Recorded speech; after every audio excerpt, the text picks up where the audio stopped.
좀 전에 말씀드린 그 연금 저축, 그 다음에 IRP, 뭐 이런 부분들, DC형, DB형에 대해서 잠깐 설명을 드릴게요. 이 부분은 매번 얘기하지만 매번 헷갈려요.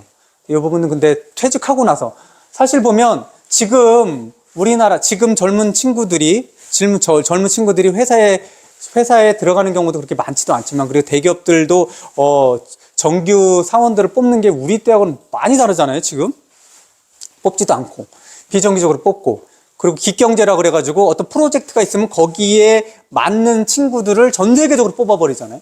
그리고 그 프로젝트 끝나면 자기 일로 돌아가는 이러한 고용들이 되게 많아지는 거예요. 그래서 30살에서 보통 대기업이든 회사는 일반 회사든 간에 50 정도, 요 정도 우리가 일할 수 있는 나이 20년 정도가 평균이라고 보면 돼요. 더 많이 하는 분들도 있고 더 조금 하시는 분들이 있는데, 우리가 직장에서 근로하는 근로기간들은 대개 20년이더라. 20년 정도 근로를 하고 나서, 그 20년 동안 근로하고 나서 내가 퇴직금을 받으면 그 퇴직금으로 살 수 있는가?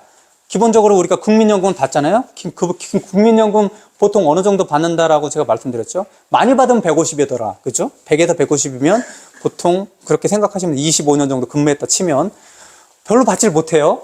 이게 우리 소득 대체율이 한 40% 정도를 목표로 하고 있는 거죠. 그래서 이게 국민연금으로는 안 돼. 그래서 연금을 3중으로 싸라는 얘기들 들어보셨나요? 국민연금은 국가에서 해주는 거잖아요. 그리고 내 거 나도 내지만. 그래서 공적연금이 있어야 돼요. 첫 번째 1단계는 공적연금, 얘가 100에서 150 정도 될 거예요. 국민연금이 있고, 직역연금은 뭐 어떻게 생각하면 되냐면 공무원연금, 뭐 지방자치단체에서 일하는 공무원들, 뭐 이런 거나 정보 공무원들, 뭐 이렇게, 또는 군인들, 이런 연금들을 직역연금이라고 생각하시면 돼요. 그리고 일반적으로 받는 연금들이 국민연금이죠. 그리고 퇴직연금. 퇴직연금은 예전에는 퇴직금의 개념이었어요. 그렇죠. 퇴직금의 개념으로 해서 퇴직하기 직전 3개월의 평균 임금 곱하기 근무한 연수, 뭐 이렇게 해서 받았단 말이에요. 기억나시나요? 그래서 제일 좋은 건 뭐냐면 마지막에 제일 높은 직종으로 오랫동안 근무하신 분, 뭐 그렇게 되면 퇴직금이 좀 더 많겠죠. 그래, 퇴직금이 예전에는 퇴직금 무조건 일시불이었잖아요. 그 퇴직금을 연금의 형식으로 하는 거예요. 국가에서 자꾸 그쪽으로 유도를 하죠. 세금 혜택도 주면서. 왜 그러냐면 국민연금으로는 소득 대체가 별로 안 되니까. 이 부분에 대해서 사실 좀 더 퇴직하고 나서 국가에서 할 수 있는 부분이 적으니까 퇴직금도 연금 형식으로 돌려라. 그래야지 퇴직하고 나서도 좀 더 안정적으로 생활하지 않겠느냐라고 국가에서도 점점 권유하고 있어요. 그래서 그 안에는 DB형과 DC형이 있죠. 이 DB형과 DC형은 조금 다음에 이 뒤에 설명을 더 자세히 드리겠습니다. 그리고 개인연금을 또 들어라 그러면, 여기서부터는 이거는 직장에 관계된 거고, 요거는 국가나 지자체에 관계된 것들이고, 이쪽은 개인연금이에요. 내가 개인적으로 들을 수 있는 게 뭐가 있을까? 그게 연금저축과 IRP 대표적으로 그런 것들이 내가 개인연금으로 들 수 있는 것들이라는 거죠. 요 세 가지인데, 여기서 뭐 세제 비적격이라는 거는 세제 적격, 세제 비적격은 세제의 혜택을 받는 상품이라는 거고, 세제 비적격은 세제의 혜택이 없다, 뭐 이런 거겠죠. 그런데 이게 장단점이 있긴 한데, 말이 장단점이 사실 보면 세제 혜택이 훨씬 더 장점이 많죠. 이 세제 비적격의 장점은 뭐냐면 중간에 해지해도 토해내는 게 없더라, 뭐 이 정도죠. 그럼 DB형, DC형이 뭐냐? 그럼 회사에서 퇴직을 하게 되면, 사원이 퇴직하게 되면은 퇴직금을 줘야 되잖아요. 이 개념을 연금의 개념으로 돌리자. 그럼 연금의 개념으로 돌리는데, 그러면 계속 회사가 적립을 계속 해야 되잖아요. 이렇게 적립을, 그 돈이 계속 쌓인단 말이에요. 그 돈이 예전에는 퇴직금으로 일시불로 탁 줬어요. 그런데 그게 아니라 DB형, Defined Benefit이라고 그랬는데 확정급여형이에요. 확정급여. 그럼 뭐냐면 DB형은 퇴직금이 정해져 있는 거예요. 정해져. 기존에 얘기했듯이 뭐예요? 기본적으로 내가 퇴직하기 3개월 전에 평균 임금 곱하기 근속연수, 뭐 이렇게 해서 받는 거예요. 정해져 있어요. 변하지가 않아요. 변하지. 그러면 이 돈을 회사는 어떻게 해둘까요? 금융기관에 맡기겠죠. 그럼 금융기관에서 맡기면서 대부분 뭐에 투자할까요? 주식에 투자할까요? 아니잖아요. 날리면은 저거 나중에 어떻게 줄 거예요? 그래서 안전한 예금이나 적금이나 채권이나 뭐 이런 쪽에 투자를 하겠죠. 그러면 이율이 높을까요? 낮을까요? 엄청 낮겠죠. 지금 그런 상황이에요. 이렇게 해서 회사가 금융기관에 맡겨서 얘 좀 관리를 해줘. 끝나면 회사에서 퇴직금이 1억이에요. 그래서 1억은 무조건 주는 거예요. 이 DB형 돈을 맡긴 금융회사에서 손해를 봤어요. 9천만 원밖에 안 남았어요. 그래도 1억은 줘야 돼요. 보장이 되는 거죠. 그렇죠? 급여가 확정된 거예요. 변동 받는 사람 입장에서는 무조건 난 1억 받아. 계산해 보니까 1억이야. 그럼 1억 받아요. 그 사람 금융기관에서 투자해서 9천만 원밖에 안 됐다고 하더라도. 그럼 DC형은 뭐냐? 컨트리뷰션이라고 디파인드 컨트리뷰션 해서 확정 기여형이에요. 그러면 누가 기여하느냐? 내가 기여함. 내가 금융상품들을 잘 선택을 해서 금융기관에 나 1억 사줘. 이거 사줘를 요구할 수 있어. 그렇게 해서 운영을 해서 내가 1억을 받을 거지만 실질적으로 나 1억 5천을 될 수도 있는 거죠. 그렇지만 거꾸로 내가 1억 확정 급여로 받으면 1억이었는데 5천만 원밖에 못 받을 수도 있는 거죠. 어쨌든 그 투자에 대한 결과는 내가 책임지는 거예요. 그럼 내가 투자를 정말 잘한다. 그리고 나는 그쪽에 공부도 굉장히 많다. 그러면 어떤 걸 선택하겠어요? D형을 선택하겠어요. D형. 근데 대부분은 저것들을 혼합으로 하기도 해요. 뭐 D형 몇 프로, DB형 몇 프로 이렇게 혼합하기도 합니다. IRP. 저건 회사하고 연결됐다 그랬어요. DBDC면 무조건 회사에서 받는 퇴직금을 연금의 형식으로 받는 거구나. DB는 회사가 금융기관 맡겨서 나에게 일정 금액을 주는 거고, DC는 내가 한번 투자해봐야지. 요거예요. 요 차이예요. 그러면 IRP는 뭐냐? 이건 회사랑 관계가 없는 거예요. 회사가 주는 것들도 늘 수는 있지만 내가 개설할 수 있는 내가. 그리고 여기 보면은 뭐 인디비주얼 리타이어먼트 펜션이라고 해서 개인이 퇴직해서 받는 연금이란 말이에요. 그런 저축 상품이에요. 개인이 가입할 수 있는 거란 말이에요. 개인형 퇴직연금 제도예요. 그럼 여기서 조금 더 지나서 왜 IRP하고 연금저축을 좀 비교를 해볼게요. 이 두 가지가 왜 사람들 입에 많이 거론이 되냐. 이거는 세액공제하고도 직접적으로 연관이 있어요. 세액공제 연관이 있는데 그게 적은 퍼센트가 아니라 굉장히 높은 퍼센트예요. 우리가 일반적으로 생각하고 있는 금융권의 이자 정도는 택도 안 되는 몇 퍼센트예요? 보면은 연금저축과 IRP 두 개로 우선 나눌게요. 연금저축과 IRP. 이건 다 연금과 관계되는 개인적으로 들 수 있는 저축 상품이라고 생각하면 돼요. 연금저축과 IRP. 차이점은 가입 대상은 연금저축 누구나 가입 가능해요. IRP는 소득이 있는 직장인이에요. 직장인. 그리고 자영업자도 가능합니다. 그리고 세액공제 한도. 여기에 대해 설명 잠깐 할게요. 우리가 1년 동안 번 소득들을 다 합치면 무슨 소득이라고 그랬죠? 종합소득. 그래서 종합소득세를 냈잖아요. 소득세는 누진과세예요. 누진과세. 급간을 넘어가면 더 많이 내는 거예요. 높을수록 더 많이 내잖아요. 그래서 6%에서 45%까지 종합소득세를 내게 된단 말이에요. 지방소득세까지 합치게 되면 거기에 더 내겠죠. 거기에 10% 더 내니까. 그럼 600만 원, 연금저축 600만 원, IRP 300만 원에서부터 900만 원까지 다 낼 수 있어요. IRP는.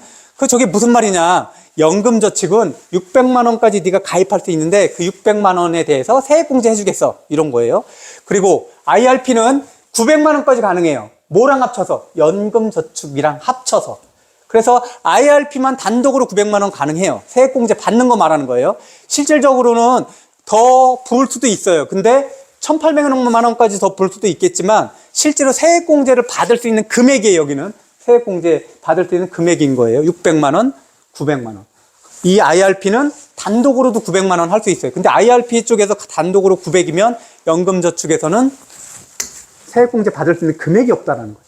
더는 불입할 수 있어요. 1,800만 원까지 가능해요. 근데 세금을 혜택 보는 거는 600, 900이라는 거예요. 합쳐서 900까지 세금 혜택을 볼 수 있는 거예요. 이것들을 900만 원을 채우는데 얘는 300, 얘는 600일 수도 있고 얘는 500, 얘는 400일 수도 있어요. 그건 자신의 선택이에요. 두 개의 차이가 있겠죠. 그 차이에 따라서 내가 이득이 되는 부분을 더 많이 할 수도 있는 거잖아요. 그렇지만 연금저축으로 900 다 해봐야 600밖에 세액공제를 못 받는다라는 거예요. 세액공제만 본다면 반드시 난 연금저축이 맞는데 그래도 600만 원까지 넣고 여기다 300을 넣어서 합쳐서 900을 만들어야지 900만 원 세액공제가 되는 거예요.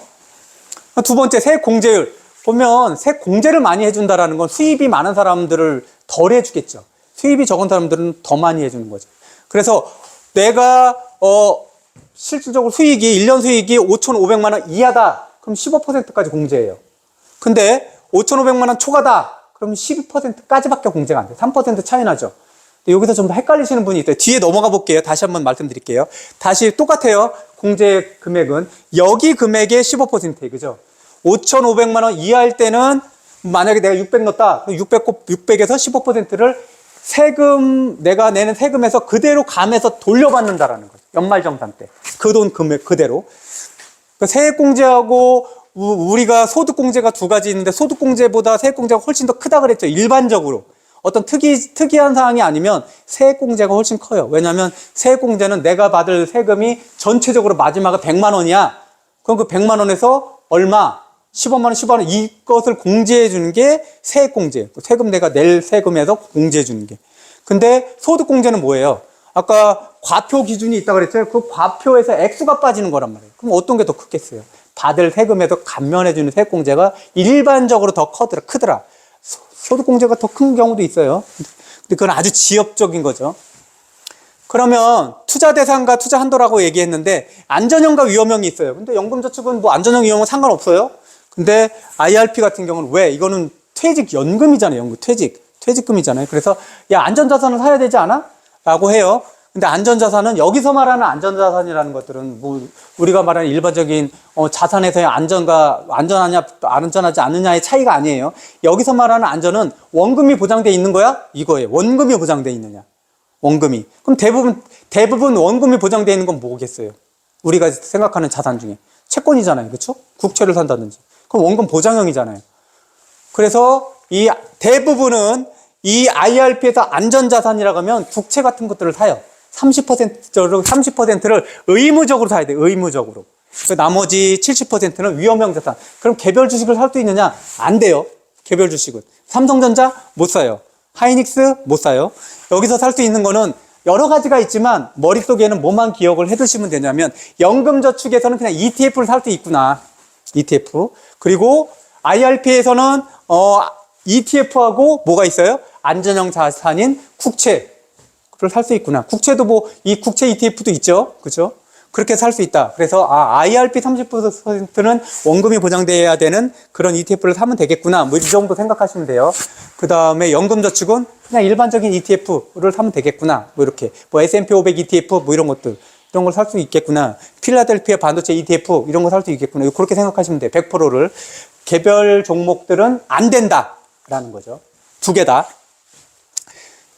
왜 대부분은 연금저축과 IRP에서 근데 이 비율을 어떻게 해야 돼? 라고 했을 때 이 기준이 많이 적용이 돼요. 중간에 중도 인출을 할 것 같아 그러면은 IRP를 하면 안 돼요. 중간에 내가 그 돈을 빼야 돼. 왜냐하면 IRP는 뺄 수 있는 못 빼는 건 아니에요. 뺄 수 있는 이유가 너무나 한정적이에요. 무주택자가 집을 사는데 돈이 없을 때 또는 무주택자가 집이 있는 사람은 안 돼요. 무주택자가 전세금을 내야 되는데 돈이 없을 때. 이런 사유는 돼요. 또는 우리 가족 중에 6개월 이상 아파서 나의 소득의 몇 % 이상이 치료비로 들어간다든지 또는 천재지변이라든지 내가 파산했다든지 이런 거 아니면은 빼낼 수가 없어요. 빼낼 수가. 근데 연금저축은 빼낼 수 있다. 뭐만 하면요. 내가 세액공제 받았잖아요. 여태까지. 그럼 세액공제 다시 다 토해내야죠. 근데 이런 게 있어요.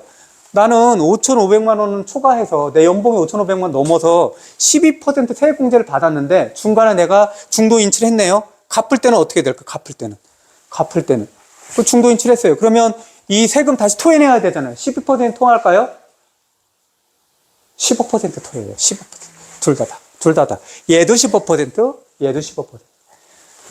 그래서 금융기관 대부분 이거는 뭐 은행증권 보험 다 해당이 돼요. 어디 가서 사도. 근데 대부분은 다 증권회사 가면 그런 데 가서 개설하면 되겠죠.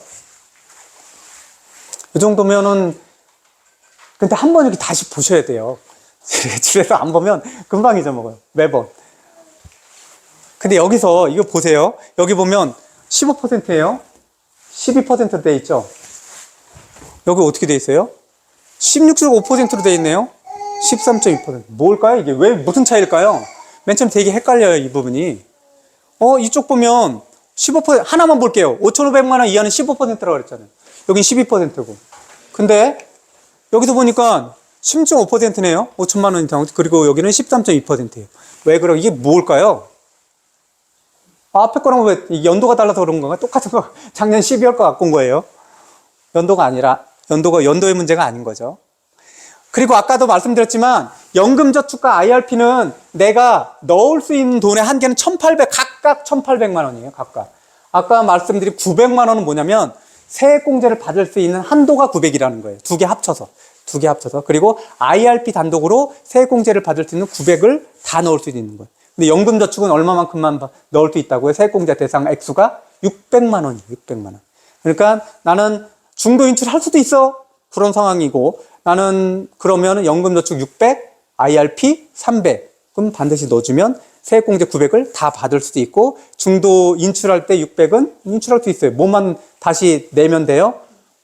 거기 우리가 세액공제 받았던 그 부분이랑 또 하나가 있죠. 우리가 연금저축에서 ETF를 샀는데 ETF에 대한 이익이 날 수도 있잖아요. 손해라면 상관이 없지만 이익이 나는 그 부분에 대해서 우리는 원래 뭐를 내야 돼요? 배당소득세라는 걸 내요. 이 말이 이상하지. 원래 양도소득세 해야 되잖아요. 말은 배당소득. 어쨌든 그런 차익에 대해 이익에 대해서 연금저축에 들어가 있거나 IRP에 들어가 있는 것들은 이것들을 그 이익에 대한 과세를 이연을 시켜줘. 이연을. 그때 내는 게 아니라. 그럼 그것도 토해내야 돼. 언제로 이연시키냐? 요거는 뭐냐면 지방소득세가 빠진 거예요. 지방소득세 합치면 16.5%가 감면받는 거고 지방소득세를 안 따지면 15%는. 그렇죠? 여기서 1.5 더하면 16.5%가 되는 거고. 그렇죠? 여기서 1.2 더하니까 13.2%가 되는 거예요. 그러니까 이것도 맞고 이것도 맞는 거예요. 이건 지방소득에 포함되어 있는 금액이에요. 그러니까 우리는 어떻게 기억을 해두면 되냐면 어차피 돈이니까 16.5%, 13.2%라고 생각하시면 되고 본인들의 소득 구간들을 보시면 알잖아요. 그럼 나는 어디에 해당되지? 여기 아니면 여기겠죠. 그렇죠? 둘 중에 하나. 이거는 거의 이 근간은 종합소득세에 대한 과세표준의 근간들은 여러 가지로 나오는데 이게 양도소득세에서도 이렇게 거의 비슷하고 이런 부분들이 누진과세 이런 부분 메커니즘은 거의 똑같으니까 이런 부분들은 매년 조금씩 달라져요. 예전에 저게 1,200만 원 이하였는데 지금 1,300만 원 늘어나고 이거 늘어날 수밖에 없어요. 근데 거의 안 늘어나요. 자꾸. 되게 변하지 않는데 그러니까 우리는 일반적으로 종합소득세를 6%에서 45% 정도 받는다. 여기서 또 다시 뭐예요? 지방소득세까지 합치면 되게 여기서는 10%더 낸다고 생각하면 돼요. 여기 6.6이고 여기는 4.5를 더 해야 되겠죠. 49.5% 정도 50%까지 내는구나. 근데 우리는 어디에 위치하느냐? 대부분 여기에 다 위치해 있죠. 여기 세 개예요. 15%, 24%, 35%. 그쵸? 그 정도죠. 뭐 이쪽 이상이라면 축하드려요. 부럽네요. 저기 적었죠. 근데 보면 10억 초과면 공제도 되는 것들이 있겠지만 10억 초과면 절반은 세금이에요. 내가 10억 벌면 5억은 세금으로 나간다 생각하시면 돼요. 이게 누진과세의 무서움이죠. 그래서 종합소득세에 포함이 되면 세금이 펑펑펑펑 뛰잖아요. 펑펑펑펑. 그래서 종합소득세보다 어떤 세금으로 내기를 바라는 건가요? 투자하는 사람들은. 분리과세. 그것만 이렇게 세금 내는 거. 22%에 돼. 그것만 내면 얘는 종합소득세에 합쳐지지가 않거든요. 그래서 여러 가지 투자하는 사람들은 분리과세가 될 수 있는 그런 방안들을 많이 생각을 하게 되죠. 요거는 시간 날 때마다 봐두세요. 요거는 세금의 근간이에요. 근간. 종합소득세에서. 보통 20% 내는구나 이렇게 생각하시면 편할 거예요. 15% 대 20%. 아까 말씀드린 것처럼 연금저축에다가 내가 ETF를 투자를 했어요. ETF 투자했는데 수익이 났네요. 그럼 수익이 난 것들에 대해 세금 받겠죠. 그래서 15.4% 세금 받는데 그것들을 당시에는 세금을 안 내요. 언제 내요? 언제 55세부터 연금으로 받을 수 있잖아요. 연금으로. 당연히 5년 넘고 그래야 되지만 연금으로 받을 수 있는데 55세에서 70대 동안 뺐을 때 원금은 상관없어요. 원금을 투자해서 받은 이익에 대한 부분은 내가 세금을 5.5% 낸다는 거. 엄청나게 줄어든 거잖아요. 원래 내려면 15.4% 내는 건데. 이렇게 내가 내야 되는 세금, 이 이득으로 얻은 세금을 이연시켜 준다는 거예요. 이연시켜 주고 그 다음에 낮춰준다라는 거예요. 만약에 70대에서 80대다. 그럼 4.4%. 그 다음에 80대 이상이다. 3.3%. 원금은 상관이 없어요. 내가 거기다가 연금저축에다가 IRP 900만 원 넣은 거는 똑같잖아요, 사실. 그걸 쓰는 건 상관없는데, 그거로 인해서 어떤 이익이 생겼다. 아까 같이 세액공제 받은 것도 중간에 관두면은 토해내야 된다 그랬잖아요. 그것도 이익이죠. 근데 ETF로 인해서 이익이 생겼다. 그럼 그 이익에 대한 세금을 이연시켜 주겠다. 이거죠. 55세에서 70대는 5.5%, 그 다음에 70세에서 80대는 4.4%, 그 다음에 80세 이상은 3.3%. 이렇게 이연시켜 주겠다. 국가에서 되게 많이 지원을 해주고 있는 거예요. 그렇죠? 13.2%, 뭐 16.5%만큼 그 정도의 이유를 주는 그런 예금 상품은 없잖아요. 이게 아까 말씀드린 중도인출 시에 연금저축은 웬만하면 그냥 다 뺄 수 있어요. 뭐만 각오하면. 세액공제 받았던 거 도로 물려줘야 되겠죠. 16.5%로. 내가 13.2%로 공제를 받았다고 하더라도 16.5%를 떼가요, 나중에. 그리고 중간에 이득이 생겼던 부분들 있죠. 그거 안 받았잖아요. 이득이 생겼던 부분도 다시 16.5%로 다 떼가요. 그래 다행인 게 기타소득세에 들어간다는 기타소득세. IRP도 기타소득 똑같은데 문제는 IRP는 중도 해지할 수 있는 사유가 굉장히 까다롭더라. 그래서 내가 만약에 중도 해지할 위험이 많다. 그러면 IRP에 돈을 900만 원 이상씩 이렇게 넣으면 안 되는 거예요. 900만 원이 넘는 건 상관이 없어요. 그런 부분들은. 그죠?